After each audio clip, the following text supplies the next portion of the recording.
kỹ cử ông năng chi để cùng với yang mà vương năng chi thêm giá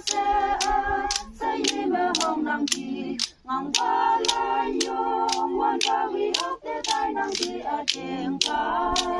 mang sẽ ốc cụ đầu nào rồi sang ngang qua lan đi hồng năng chi si ta tay hawa hồng năng chi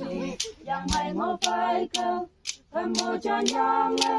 màu tình hay ta lại hồng năng chi sẽ chịu mê vong ya năng sẽ ta ngô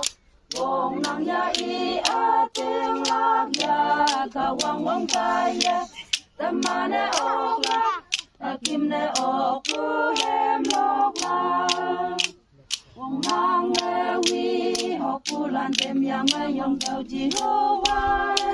ốc năng ne la mùi năng vì hô cơ la để chi hô cơ tâm yang nghe y vong ai yong mẹ dưới lạc về yong chờ rồi sang ngang ta lan đi hồng năng chi si ta thấy nhau qua hồng năng chi yang hay ngô phải cơ tâm hồ cho nhau nghe màu tình hay ta lại hồng năng chi sẽ chịu mẹ vong ye năng sẽ ta ngô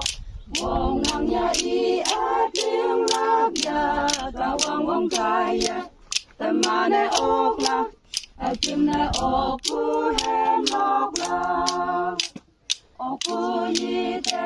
Jesus Christ ai vui năng kỳ vang yi ông trên cả thâu kia ốc la y mê nhung cứ mà cả thâu cả sẽ mê y làm tao lời mãi nam đình nam sẽ bay cái kỳ Christ năng ta lan đi hồng năng kỳ si ta tay hao